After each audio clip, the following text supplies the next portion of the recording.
અમરેલી વડિયા આજે વિશ્વ પર્યાવરણ દિવસ નિમિત્તે વડિયામાં વૃક્ષારોપણ કાર્યક્રમ યોજાયો હતો। આ પ્રસંગે કૌશિકભાઈ વેકરિયા દ્વારા વૃક્ષારોપણ કરી પર્યાવરણ જાળવણીનો સંદેશ આપવામાં આવ્યો હતો। કૌશિકભાઈ વેકરિયાએ જણાવ્યું હતું કે વડિયા તાલુકામાં 51,000 વૃક્ષો વાવવાની તેમની નેમ છે। આ અભિયાન સદભાવના ટ્રસ્ટના સહયોગથી હાથ ધરવામાં આવ્યું છે અને આગામી સમયમાં તાલુકાના વિવિધ વિસ્તારોમાં મોટા પાયે વૃક્ષારોપણ કરવામાં આવશે। તેમણે જણાવ્યું કે આજે સમગ્ર વિશ્વ ગ્લોબલ વોર્મિંગ જેવી ગંભીર સમસ્યાનો સામનો કરી રહ્યું છે। તેના સામે લડવાનો સૌથી અસરકારક ઉપાય વધુમાં વધુ વૃક્ષો વાવવા અને તેનું જતન કરવાનો છે। આ પ્રસંગે તેમણે લોકોને અપીલ કરી હતી કે પોતાના માતાપિતા, જન્મદિવસ અથવા અન્ય શુભ પ્રસંગોના નામે વૃક્ષ વાવે અને તેનું જતન કરે। માત્ર વૃક્ષ વાવવાથી નહીં, પરંતુ તેને ઉછેરી મોટું કરવાથી જ પર્યાવરણનું સાચું રક્ષણ થઈ શકે છે।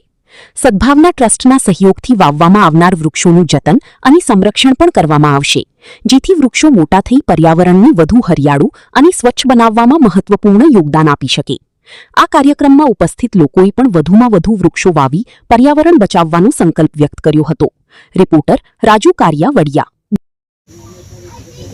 આજે વૃક્ષારોપણનો કાર્યક્રમ હતો આખા તાલુકામાં, કંઈક શું છે આખી ઝુંબેશ હતી? પ્રથમ તો વિશ્વ પર્યાવરણ દિવસની બધાને હૃદયપૂર્વકની શુભકામના પાઠવું છું।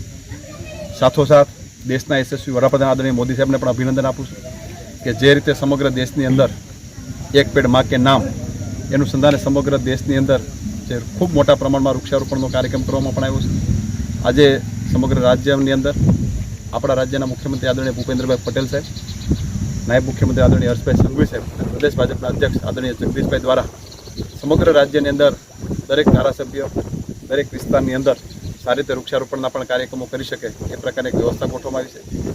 અમારા મત વિસ્તારની અંદર ખાસ કરીને અમે એક નેમ નક્કી કરી છે કે સદભાવના સાથે રાખી સદભાવનાની સાથે એક ટાઈપ કર્યું છે। અમરેલી વિધાનસભાની અંદર 25 જેટલા ગામમાં 51,000 જેટલા વૃક્ષોનું એક વાવેતર કરવાનું છે। એનું સંધાન આજે વડિયા ગામે આપણે વૃક્ષારોપણ કર્યું છે। આવી રીતે કુકાઓ સવારમાં કર્યું, એ પહેલાં મોટા માંડવડા, સણોસરા, અત્યારે આમને પછી શીતલ, પીપલ, અલગ અલગ ગામોની અંદર ખૂબ મોટા પ્રમાણની અંદર વૃક્ષારોપણના કાર્યક્રમો કરવાના છે અને 51,000 જેટલા વૃક્ષો એ 15 દિવસની અંદર સદભાવના સાથે જે નક્કી કરી સમગ્ર વિસ્તારની અંદર વૃક્ષારોપણ પણ થવાનું છે। સાથોસાથ લોકોને પણ વિનંતી કરું છું કે ગ્લોબલ વોર્મિંગની સામે લડાઈ કરવા માટે આપણે બધાએ પણ જાગૃત થવું પડશે। દરેક લોકોએ પોતાના પરિવારના નામે 2-5 વૃક્ષોનું વાવેતર કરવું જોઈએ અને મોદી સાહેબની જે નેમ છે એક પેડ માં કે નામ, એને આપણે બધાએ સાકાર કરવા માટે આપણે બધાએ પોતાના નામે એક વૃક્ષોનું વાવેતર પણ કરવું જોઈએ। જે રીતે ગરમીના પ્રમાણની અંદર એમની સામે લડાઈ માટે એક લીલોતરીનું એક વાવેતર થાય આપણા માટે ખૂબ જરૂરી છે અને સમગ્ર વિસ્તાર એક લીલોતરીમય થાય એ પ્રકારે આપણે સૌએ આગળ વધવું જોઈએ। અને ખાસ કરીને વિશ્વ પર્યાવરણ દિવસની આપ સૌને શુભકામના પાઠવું છું।